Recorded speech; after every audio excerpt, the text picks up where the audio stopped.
السلام علیکم ورحمۃ اللہ وبرکاتہ۔ الحمدللہ رب العالمین والعاقبۃ للمتقین والصلاۃ والسلام علی رسولہ الکریم، اما بعد۔ محترم ناظرین، آج کی ویڈیو میں ہم مصائب پر صبر کرنے کی فضیلت کے بارے میں بیان کریں گے۔ رسول اللہ صلی اللہ علیہ وسلم کے صحابی حضرت ابو سعید رضی اللہ تعالیٰ عنہ روایت کرتے ہیں کہ رسول اللہ صلی اللہ علیہ وسلم نے فرمایا کہ کسی مسلمان کو جو کوئی بھی تھکاوٹ، بیماری، فکر، پریشانی، تکلیف یا کوئی غم پہنچتا ہے، حتیٰ کہ کوئی کانٹا بھی جو اس کو چبھتا ہے، تو اللہ رب العزت اس کے ذریعے اس کے گناہ مٹا دیتے ہیں، یعنی یہ اس کے گناہوں کا کفارہ بن جاتا ہے۔ اللہ رب العزت نے زندگی میں صحت، تندرستی اور بیماری جو ہے ان کو ایک ساتھ رکھا ہے۔ کبھی اللہ تعالیٰ اپنے بندے کو بیمار کر کے اس کے صبر کا امتحان لیتا ہے، اور کبھی اس کو بہت اچھی صحت دے کر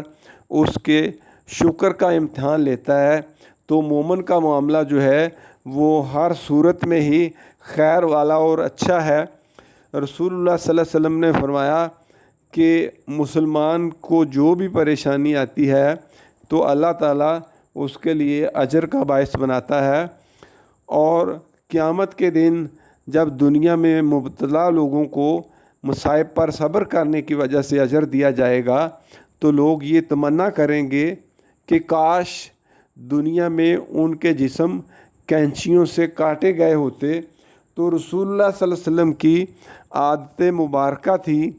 کہ جب آپ صلی اللہ علیہ وسلم کا کوئی صحابی بیمار ہوتا تو آپ صلی اللہ علیہ وسلم اس کی تیمارداری کے لیے جاتے، تو آپ صلی اللہ علیہ وسلم اس کو ان الفاظ میں تسلی اور حوصلہ دیا کرتے تھے کہ لا باس طہور انشاءاللہ، کیا میرے ساتھی پریشان ہونے کی ضرورت نہیں، اس میں کوئی حرج والی بات نہیں ہے، اللہ نے چاہا تو یہ بیماری جو ہے وہ اپنے گناہوں کا کفارہ بن جائے گی۔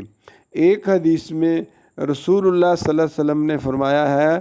کہ اللہ تعالیٰ جو ہے اپنے بندے کو ہمیشہ اس کے جسم میں، اس کے مال میں اور اس کی اولاد میں آزمائتا رہتا ہے، حتیٰ کہ ایک وقت آتا ہے کہ جب وہ اپنے رب سے ملاقات کرتا ہے تو اس کے نامہ اعمال میں کوئی گناہ نہیں ہوتا، اور وہ بالکل پاک صاف اور صاف ستھرا ہو کر اللہ رب العزت سے ملاقات کرتا ہے۔ تو اس لیے مصائب پر پریشان نہیں ہونا چاہیے، بلکہ مصائب پر جو ہے وہ صبر کرنا چاہیے۔ آزمائش جو ہے وہ ایمان کی ہوتی ہے، جہاں ایمان ہوگا وہاں آزمائش ہوگی، جیسے جہاں مال ہوتا ہے چور بھی وہیں آتا ہے۔ تو اس لیے اللہ تعالیٰ جو ہے